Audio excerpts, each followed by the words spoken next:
যে মানুষকে দূর থেকে সুন্দর লাগে তার কাছে না যাওয়াটাই ভালো।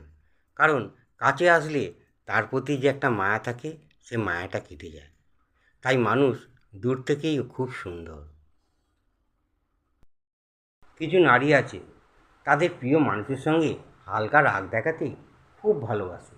আসল কথা, তারা এই রাগ দেখানোর কারণ হচ্ছে তারা এর মধ্যে দিয়ে তাদের ভালোবাসাটাকে চর্চা করে। না, সে আর আসবে না। তবে সে বলেছিল, আমি তোমার সারা জীবন পাশে থাকব। তা আমি তাকে একটা প্রশ্ন করতে ভুলে গেছিলাম। তুমি আমার পাশে থাকবে এ কথা বলেছো ঠিকই, সে তুমি কি আমার সাথে থাকবে না আমার স্মৃতিতে থাকবে? সবাই বলে তোমার ভালোবাসা যদি সত্যি হয় তাহলে সে একদিন অবশ্যই ফিরে আসবে। তা আমি বলি, ভালোবাসা যদি সত্যিই হতো তাহলে কি সে ফেলে চলে যেত? আমাদের রূপ ফুটে ওঠে আয়নায়, আর আমাদের গুণটা ফুটে ওঠে আমাদের আচরণে। জীবনকে উপভোগ করার জন্য আনন্দের প্রয়োজন হয়, আর জীবনকে বোঝার জন্য আমাদের দুঃখের সম্মুখীন হতে হয়। আমরা মানুষটা খুব বেইমান। যখন আমরা কাউকে ভালোবাসি তখন তার সব খারাপগুলো আমরা ভুলে যাই।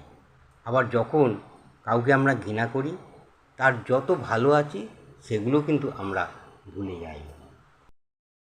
যে আপনাকে ভালোবাসে, যে আপনার খুব খেয়াল করে, যে আপনাকে খুব মিস করে, যে আপনাকে ছাড়া থাকতে পারে না, তাকে কোনো দিন ঘৃণা করে দূরে ঠেলে দেবেন না। তাহলে একদিন বুঝতে পারবেন আকাশে তারা খুঁজতে গিয়ে হাতের কাছে চাঁদটাকেই আমি হারিয়ে ফেলেছি। এই জীবনটা বড় অদ্ভুত। যাকে তুমি সব থেকে বেশি ভালোবাসবে দেখবে সেই তোমার দুঃখের সব থেকে কারণ। আমাদের জীবনটা এমনিই ছোট, তার মধ্যে আমরা ফালতু সময় নষ্ট করি। তার মানে এর নিন্দা তার নিন্দা, এর সমালোচনা বিভিন্ন করতে করতে আমরা আমাদের জীবনটাকে আমরা নিজেরাই ছোট করে ফেলি, আরও ছোট করে ফেলি। কাউকে মুখ থেকে ক্ষমা করতে বেশি সময় লাগে না, কিন্তু কাউকে মন থেকে ক্ষমা করতে অনেক সময় লেগে যায়। হয়তো সারা জীবন সে ক্ষমা করেই না। কোনো পয়সাওয়ালা পুরুষ মানুষের সঙ্গী হওয়াটা খুব একটা ভাগ্যের ব্যাপার নয়। ভাগ্যের ব্যাপার সেইটা যে পুরুষ মানুষটা সৎ চরিত্রবান, তার সঙ্গী হওয়া সব থেকে ভাগ্যের ব্যাপার। 3 ধরনের মহিলার কাছ থেকে সব সময় দূরত্ব বজায় রাখবে।